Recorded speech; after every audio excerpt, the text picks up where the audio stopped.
అందని లోకం చేరితివా అంతడుపుల మా కుమరయ్యా దయామయున్నే కలిసితివా దయగల్ల మా డానియేల్.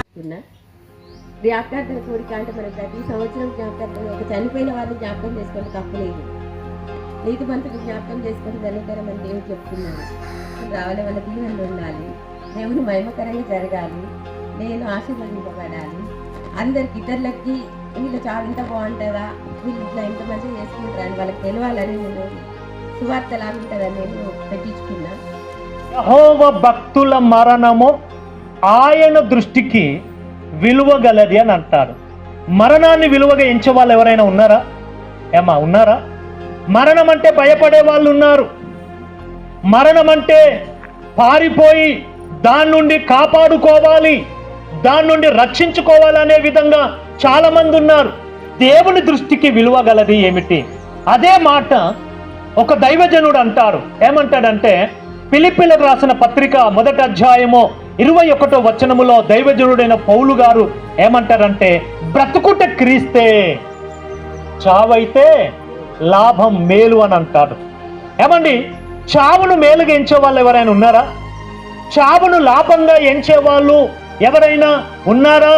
దేవుని పిల్లలారా గమనించండి, మరణము మేలు అంటున్నారు, ఇక్కడ భక్తుడేమో లాభం అని అంటున్నారు. అయితే వినండి, ఈ విలువైనటువంటి మరణము, శ్రేష్టమైనటువంటి మరణము ఎవరికి అనంటే అది దేవుణ్ణి నమ్మిన భక్తులకు మాత్రమే.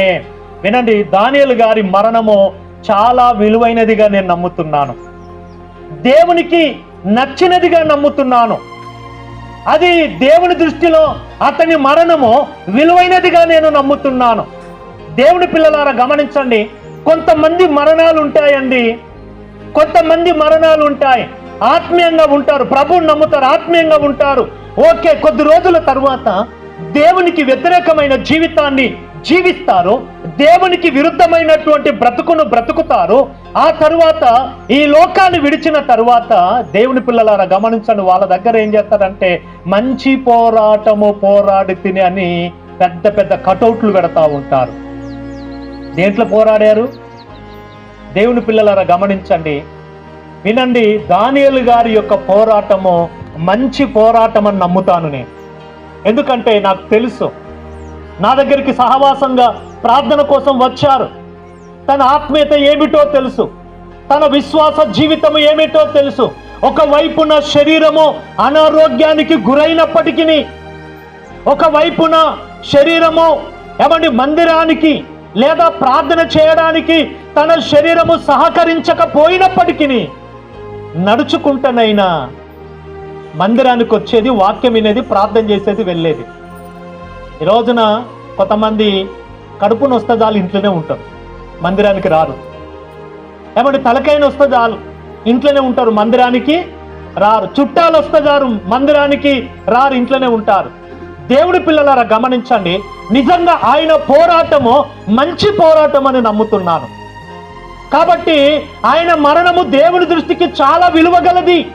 ఈ రోజున మరణం అనేది అందరికీ వస్తుంది. మరణించని వాళ్ళు ఎవరైనా ఉన్నారా? ఏమా, మరణించని వాళ్ళు ఎవరైనా ఉన్నారా? మరణము పేదోడికి వస్తుంది, ధనవంతుడికి వస్తుంది, దరిద్రుడికి వస్తుంది, భిక్షగాడికి వస్తుంది.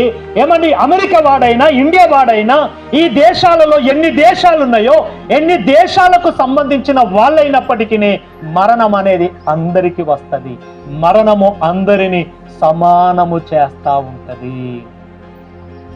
నేను మరణించను అని అనే వాళ్ళు ఎవరన్నారా? నేను చచ్చిపోను అనే వాళ్ళు ఎవరైనా ఉన్నారా? ఏమన్నా ఎవరు లేరు. మరణం అనేది అందరికి వస్తుంది. దేవుని పిల్లలారా గమనించండి, కానీ మరణము ఎప్పుడు వస్తుందో ఎవరికి తెలియదు. తెలుసా? రవిరాజు పాస్టర్ గారు, నేను పలానా రోజు వస్తున్నాను, నీవు ఎవరికైతే అప్పిచ్చావో వాళ్ళకి ఇచ్చేసే, ఎవరికైతే ఇచ్చావో వాళ్ళ దగ్గర తెచ్చుకో, నువ్వు ఇంకా ఎవరికి ఏమి ఇవ్వాలో ఇచ్చేసాయి అని అంటదా? ఏమని లేదు.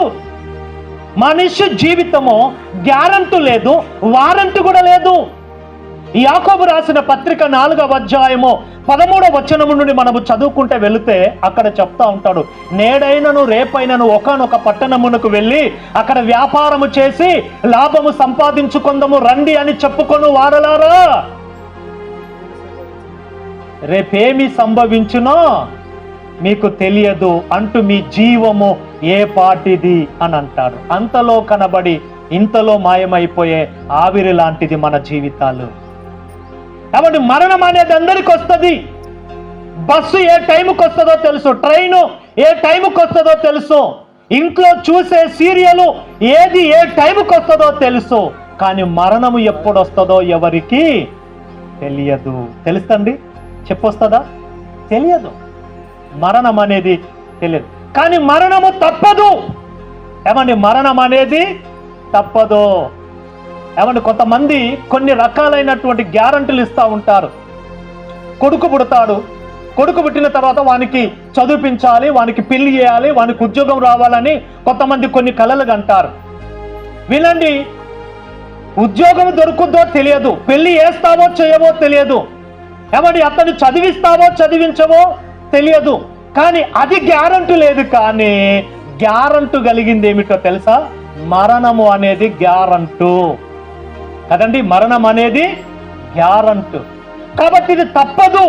వినండి, ఇది తప్పదు. కాబట్టి ఏదో ఒక రోజున ఈ లోక యాత్ర ముగించాల్సిన సమయం వచ్చినప్పుడు మన మరణం ఎలా ఉండాలంట? అది దేవునికి ఇష్టమైనదిగా ఉండాలంట. ఎలా ఉండాలి? దేవునికి ఇష్టమైనదిగా ఉండాలి. అసలు మరణం అంటే తెలుసా? చాలా మంది మరణం అంటే కొంతమందికి తెలియదు. ఒక క్యాన్సర్తో బాధపడుతున్నటువంటి ఒక పాప, రేపో మాపో చచ్చిపోతాను అన్నటువంటి స్థితిలో ఉన్నటువంటి పాప తన తల్లిని అడుగుతుంది, మమ్మీ డాక్టర్లు చనిపోతారు అంటున్నారు, వచ్చిన బంధువులు కూడా చనిపోతారు అంటున్నారు, నువ్వేమో చాలా ఏడుస్తున్నావు, డాడీ ఏడుస్తున్నాడు, ఏంటి మమ్మీ? మరణం అంటే ఏంటి మమ్మీ? నాకు అర్థం కావట్లేదు మమ్మీ, అసలు చావంటే ఏంటి మమ్మీ అని తల్లి టీవీ ముందు కూర్చొని ఉంటే ఆ కూతురు ఆ తల్లి కాళ్ళ మీద పడుకొని ఈ ప్రశ్న అడుగుతుంది, మమ్మీ మరణం అంటే ఏంటి మమ్మీ అని అడిగితే ఈ తల్లికి ఏం చెప్పాలో అర్థం కావట్లేదు. నా బిడ్డకి నేను ఏం చెప్పాలి? ఇప్పుడు మరణం అంటే చావంటే ఏమిటో అని అడుగుతుంది కదా, నేను ఈమెకి ఏం చెప్పాలి అని తల్లి తనలో తాను వేదనతో బాధపడుతూ ఉన్నప్పుడు దేవుడు తనకు ఒక మంచి ఆలోచన ఇచ్చాడు. ఏమిటి ఆలోచన అంటే, ఇప్పుడు తల్లి చెప్తుంది, అమ్మా మరణం అంటే ఏమిటో తెలుసా? ఏంటి మమ్మీ అని అంటే, నువ్వు ప్రతిరోజు టీవీ ముందు కూర్చొని టీవీ చూస్తూ నిద్రపోతావు. ఉదయకాల సమయంలో నువ్వు ఎక్కడి నుండి బయటకు వస్తావో తెలుసా? బెడ్రూమ్లో నుండి నువ్వు బయటకు వస్తావు. బెడ్రూమ్లో నుండి నువ్వు బయటకు వస్తావు. నువ్వు టీవీ ముందు నిద్రపోతున్నావు. మరి తెల్లవారు లేచిన తర్వాత నువ్వు ఎక్కడి నుండి బయటకు వస్తున్నావు? బెడ్రూమ్లో నుండి బయటకు వస్తున్నావు. ఈ మధ్యలో ఏం జరుగుతుందో తెలుసా? ఈ మధ్యలో ఏం జరుగుతుంది అని అంటే, నువ్వు నిద్రపోయిన తర్వాత మీ డాడీ నిన్ను ఎత్తుకొని బెడ్రూమ్లోనికి తీసుకొని వెళ్ళి ఆ బెడ్లో పడుకోబెడుతున్నాడు. ఉదయమున లేచి నువ్వు బయటకు వస్తున్నావు. మరణం అంటే ఇదే మమ్మీ అని అందంట. మరణం అంటే ఇదే అమ్మ అందంట. వినండి, మరణం అంటే ఏమిటంటే, మనం ఇక్కడ నిద్రపోతే వినండి, మనం ఎక్కడ లేస్తామో తెలుసా? ఏడ లేస్తామంట? దేవుని రాజ్యములో లేస్తాం. కాబట్టి దేవుని రాజ్యములో లేస్తాం. మరణం అనేది తప్పదో, అందరికీ వస్తుంది. కానీ ఎప్పుడు ఈ లోకాన్ని విడిచిపెడతామో తెలియదు. సర్వోన్నతుడమైన దేవా, దయగలిగిన తండ్రి, పరిశుద్ధుడా, ఈ ఘనమైన నామానికి వందనాలు. ఈ జ్ఞాపకార్థన కూడికలో పాటల ద్వారా మీరు మహిమ పొందుకున్నారు. వాక్యం ద్వారా కూడా మీరు మాతో మాట్లాడారయ్యా. సత్యాన్ని మాకు బయలుపరిచారు. మేము ఈ లోకములో యాత్రికులుగా వచ్చాం అయ్యా. యాత్రికుడిగా వచ్చిన ప్రతి వ్యక్తి కూడా ఇదిగో తన సొంత గ్రామానికి వెళ్ళాల్సిందే అయ్యా. మేము కూడా ఏదో ఒక రోజున ఈ లోకాన్ని వదిలేస్తాం. ఆ సమయం రాకముందే మీ రాజ్యములో నిత్యము తరతరాలు ఎదురుగా మేము కూడా ఒక ఆలోచన కలిగి మేము ఎక్కడికి వెళ్ళాలో మేము తీర్మానం తీసుకునే వారిగా ఉండాలి. అట్టి కృప మా అందరికీ దయచేయండి. ఇదిగో నాయన, అమ్మను మీరు బలపరచండి, ధైర్యపరచండి. ఇదిగో నాయన కృష్ణపర్ గారిని బలపరచండి, ధైర్యపరచండి. చెల్లదేవికను బలపరిచి ధైర్యపరచండి ప్రభా. నిజంగా ఈ కుటుంబము మిమ్మలను బట్టి ఆనందించబడుతుంది, మిమ్మలను బట్టి ధైర్యంగా ఉంటున్నాను.